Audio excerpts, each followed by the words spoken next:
Good morning. I will start by sharing that I terminated my consulting contract with Verity Holdings yesterday, and I released the contract to the media earlier this morning. I owe the people of Oregon an apology. I owe the diligent professionals in my agency an apology. I am truly sorry. I exercised poor judgment by contracting with a company that is owned by my political donors and is regulated by an agency that was under audit by my audits division. I am sorry for harming the trust that I and so many others have worked so hard to build, and I will begin working to build that trust back today. The incredible team I have worked furiously over the weekend to compile the questions that are still outstanding. I'm going to do my best to address them, and then I will take your questions. Earlier this year, outside of my official duties, I began working for supplemental income, both at Willamette University Law School, teaching a class, and as an independent contractor with Veriede Holdings, consulting on the cannabis industry outside of Oregon. I diligently followed all Oregon government ethics published guidelines for private employment for public officials. These are the exact same ethics rules I've followed for a decade as a legislator, since I became a legislator in 2013. I look forward to the Ethics Commission because they will confirm that I faithfully followed Oregon's ethics rules and laws. I'm even more eager for the Department of Justice to publish their findings because I know that they will verify that the hardworking auditors in the Oregon Audits Division conducted their work with independence and integrity. It's entirely my fault that it's even a question, and I'm very sorry. So I am not here today to defend my rule following. I'm here today to own that there's a difference between following all the rules and doing nothing wrong. And I broke your trust, and that was wrong. And I am truly sorry. I want to start with kind of the outstanding questions about why I use my free time to earn supplemental income and how I came to have a contract with Verity Holdings. I remember when I started my first job after college in 2003 in retail. This was 20 years ago. I was making $60,000 per year, but I was planning to go to law school and leave that job. And my dad was baffled. He was baffled why I would ever leave that job to go to law school because $60,000 was way more than he'd ever made in a year in his life. And it was a risk. But I went to law school, and when I got my first entry-level job as a brand new lawyer in Oregon in 2009, my starting salary was $105,000 a year. 14 years later, I'm starting over financially after a divorce. I have 2 young kids. I have student loans and other bills. I'm a renter in the expensive Portland metro area, and I'm the sole income earner in my household. So, to put it bluntly, my Secretary of State salary alone is not enough for me to make ends meet. That doesn't change the fact that for many Oregonians, they make less than that, including both of my parents before they passed. And I'm going to continue to fight for every Oregonian to have the fair shot they deserve. But this is my financial reality. And that's why I followed Oregon government ethics guidelines and began earning supplemental income in my free time. I deeply, deeply value public service. I've always known that it's a sacrifice, and I want you to know that I apologize.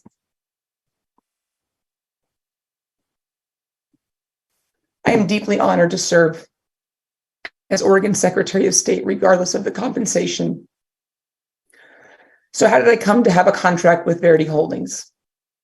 Through my work and my social life, I've met many, many people in the cannabis industry, including the owners of La Moda. They became donors to my campaign in 2020.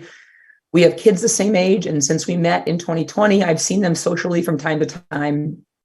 In February, we were catching up socially, and I mentioned that I was excited to teach a class at the law school in Willamette for supplemental income. And Rosa mentioned that her company was looking to expand outside of Oregon and looking for contractors to do, research on the industry in U.S. states and territories. This opportunity interested me because it was something I was highly qualified to do. Having gone through law school and been an attorney for a decade, I'm a very good researcher. I knew it was something I could do from home during my free time and was focused outside of Oregon. Before beginning the contract, I spoke with the very helpful staff at the Ethics Commission 3 times to make sure that I understood everything that was different about private employment now that I'm Secretary of State compared to when I was a legislator. Legislators with private employment follow the same ethics guidelines that I follow.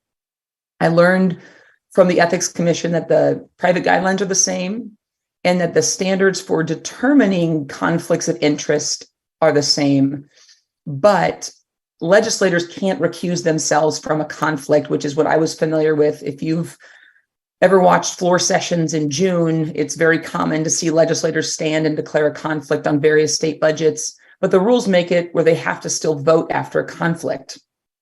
I learned from the Ethics Commission that as Secretary of State, I can recuse myself if there's a conflict. So my questions with the Ethics Commission were focused on whether or not there was a conflict and if I had to recuse myself from the OLCC audit. Through our conversations, I concluded that there was no conflict for really 2 key reasons. Number one, any direct action taken as a result of the audit would be taken by the governor or the legislature or the OLCC, not my agency. And 2, because the class of businesses potentially affected by any regulation changes was so large that me contracting with one cannabis company did not create a conflict under the law. The ethics staff told me that to avoid recusing myself, it would be best to seek a written opinion from the Ethics Commission. So I know that it's been asked, why didn't I seek an opinion?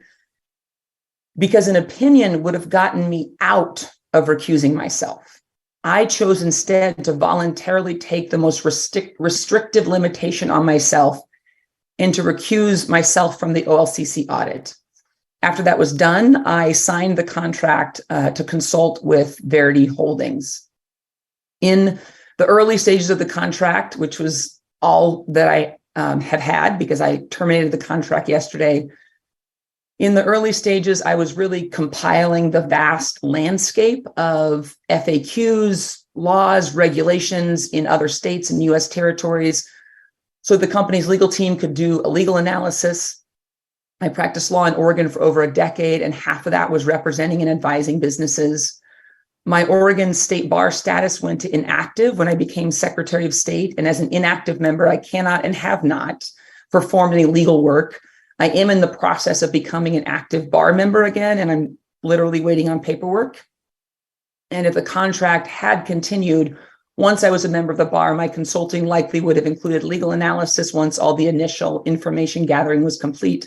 But as I noted, I terminated the contract. To be clear, they have never asked me to do anything other than gather information on expanding their cannabis business to other states. But clearly, this contract raises questions, and upon painful reflection, taking that contract was poor judgment. I made a mistake, and I own it, and I am sorry.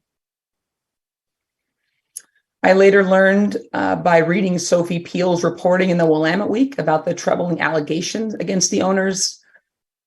I believe the right thing for me to do is redirect as much of their political donations as I have left in my PAC as I'm able. I have decided to empty my PAC and donate its entire ballast to the Oregon Humane Society. I just want to close by saying that I am deeply sorry for harming the trust that I and others have worked so hard to build, and I will begin working to rebuild it today. continues to be the honor of my life to serve as your Secretary of State. Over the next 2 years, I will continue fighting to protect our democracy and building trust in Oregon government and rebuilding your trust in me. I'm happy to take your questions. Thank you. So we're going to take questions in the order that we've received them. Just a quick reminder to folks, if you could please stay on mute when you are not speaking. That'll help us get better audio out of the press conference. I will be following up with a recording for everyone as well after the meeting is over. The first question I see is from Noelle Crombie. Noelle, go ahead. Good morning, Secretary Fagan. Did you ever speak to Governor Tina Kotek or her staff, either once she was in office or during her campaign, about the OLCC? And if so, what was the nature of those discussions? And did you ever raise concerns about Steve Mark's management of the agency?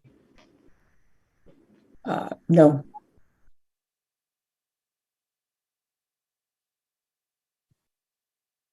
Thanks, Noel. The next hand I saw was from Dirk Vanderhart at OPB. Dirk, go ahead. Hey, good morning. I think a lot of people probably were surprised to read that a full-time Secretary of State is a consultant for a marijuana company, because I think there are a lot of consultants that exist and probably do that full-time. And people will look at this and say, well, Shemia Fagan is sort of the lieutenant governor. She knows a lot of Secretary of States. I don't know, respond to that. Have you been talking to officials in other states as you peruse the legal landscape? Was there any expectation that you use those relationships to sort of help further its company's interests? Thanks, Dirk. I do know a lot of people, socially and otherwise. Like as I mentioned, my work was essentially creating a document, kind of looking at all the different, regulations, FAQs. I'm trying to remember if I know that I've had conversations, at lunch and stuff about, cannabis comes up. I'm trying to remember if I've had conversations with anybody. I talked to a friend of mine in Connecticut just to ask who would be somebody for a cannabis company to talk to if they wanted to get the lay of the land. And that is, that's the only conversation I can recall, but it was not an expectation. And this is not something I used as my official, Secretary of State. I didn't call anybody that I didn't know. I have, my work has been, 5 a.m. evening and weekend research. Okay, the next hand I saw is from Sophie Peel. Sophie, go ahead. Hi, Shemia. So you said last week that the time you devoted to the consulting contract is minimal. So why would LaMotta pay you $10,000 a month for doing minimal work? It seems like that would be the definition of a no-show contract. Oh, I did. The time was minimal compared to my Secretary of State. Sorry for the misunderstanding. I spent probably about 4 hours a week doing my Willamette University work. And I probably spent about, early on, it was more tedious work because, again, it's literally going on websites. And so I probably spent about 15 hours a week, which of course is, not even the equivalent of a part-time job, but it's, insignificant compared to my state work, but it works out to about $150 to $175 an hour, which is about also what Willamette was paying me, give or take.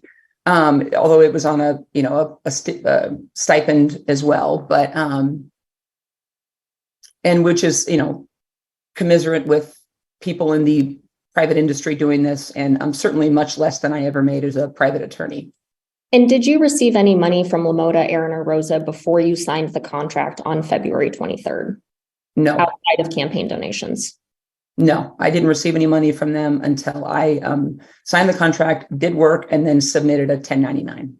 And then one more question about the audit. So you say you did the responsible thing by recusing yourself from the audit. Records show that the audit was in its final form by the time you had recused yourself. And two, records show that as early as January of 2021, you were pressing the audits division to talk to Rosa about her concerns about the agency. And you did that several times. How can you say this audit was independent of influence when, one, you didn't recuse yourself until after it was done, and two, you pressed the audits division to speak directly to Rosa about her concerns? Thanks, Sophie. So first up, I recused myself in February of 2023 because that's when I began, that's when I was contemplating a consulting agreement with them.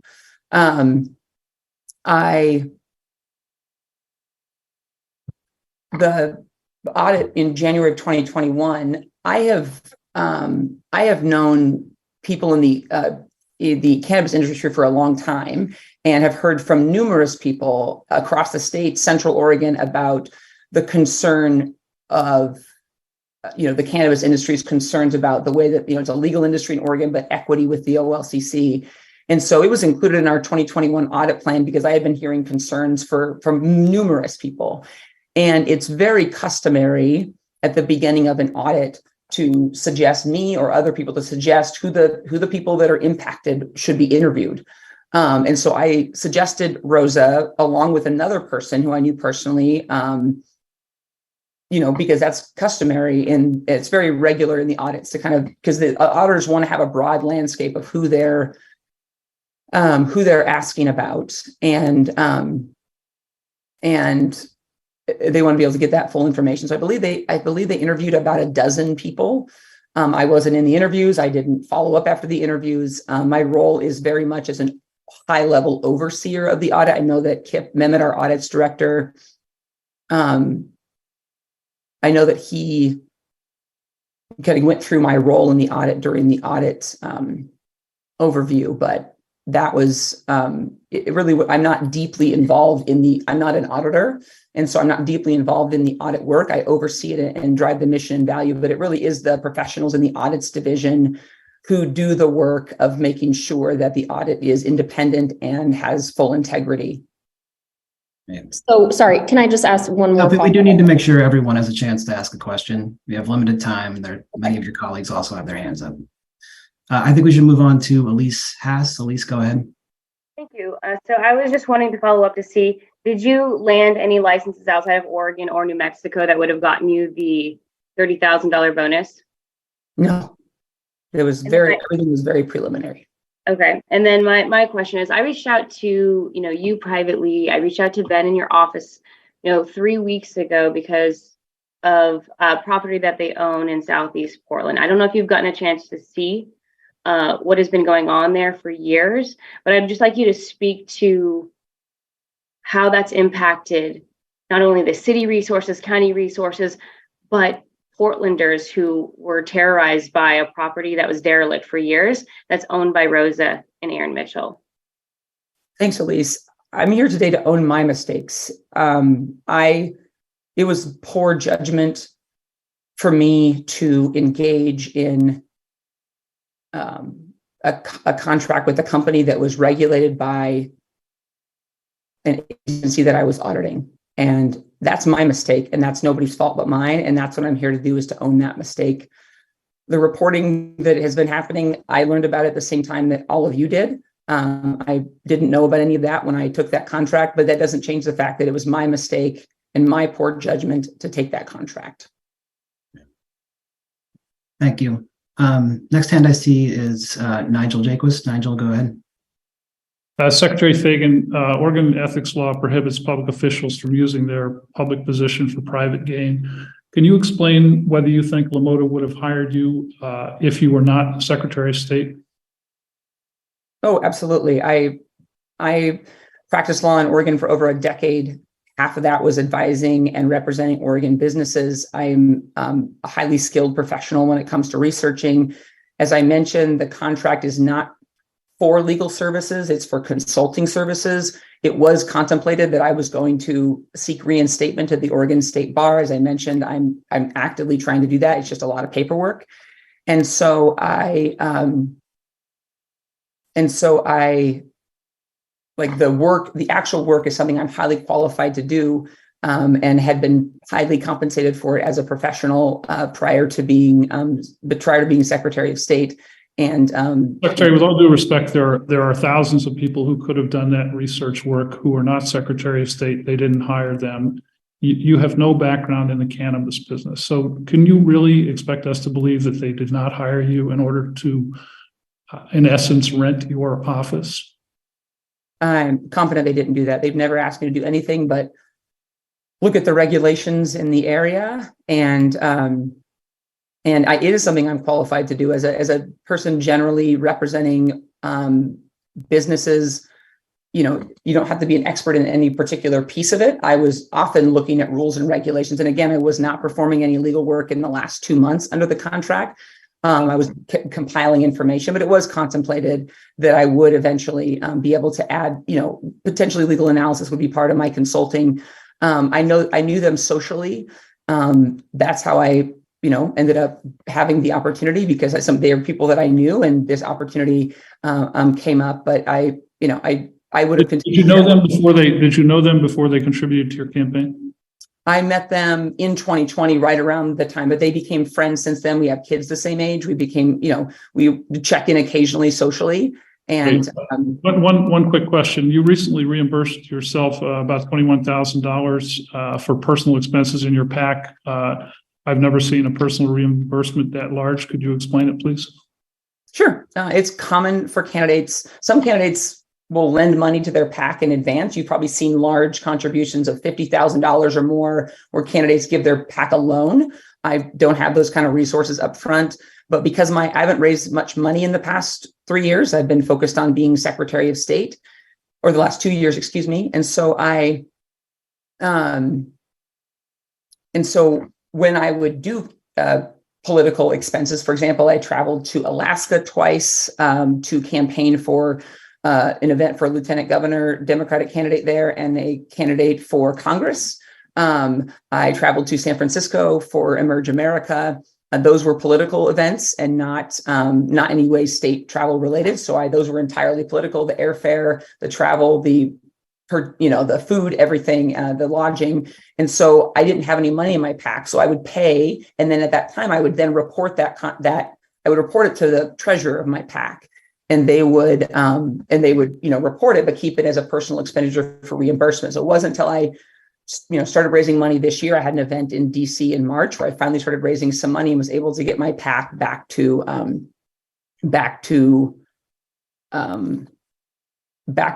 point where I could actually reimburse my expenses and start from zero. Nigel, I'm sorry, I have to cut you off just out of respect to your colleagues. We have limited time and a number of hands still up. The next hand I see is from Adrian Thomas. Adrian, would you like to go ahead?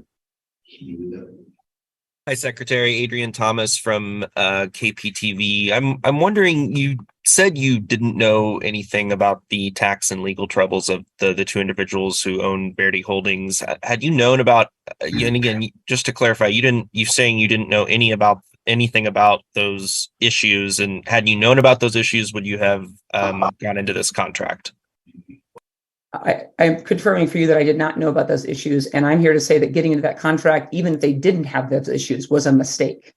It was a mistake to get into that contract because it was with an industry that is regulated by an agency that was under audit in my division. That was a mistake, regardless of, whatever issues any company has. That's my mistake, and I own that mistake. Okay. Thank you, Adrian. The next hand I see is from Hillary Board. Hillary, go ahead. Hi, Secretary. Just to circle back on something you'd said earlier, I want to know specifically what was the interaction where you met Aaron Mitchell and Rosa Cazares? Because with respect, you haven't answered that. I want to know specifically how you met them. I met them at a breakfast in 2020 when I was running for Secretary of State. Okay, thank you for that. Additionally, who was your friend in Connecticut who you talked to about cannabis industry interests? Susan Bisowitz, the lieutenant governor. I know her personally, and we talk about UConn women's basketball. And I just asked her who people would talk to just to even get a lay of the land out there. Okay, and just one final question. Will you release any of your tax returns given that your outside earning is now a question? I mean, it's not customary for the Secretary of State to release tax returns. I have released the contract, and I am letting you know that I was paid for 2 months of it. I don't know why it's not customary for me to release my tax returns. I am here because I am owning a mistake that I made, and that's what I'm here today. Thank you. Moving along, I see the next hand from Ben Botkin. Ben, go ahead. Yes, Secretary. I was wondering, does the work done during the 2 months, does any of that make you eligible for the potential $30,000 bonus that's mentioned in the contract, or are all the payments done? I just wanted to clarify that.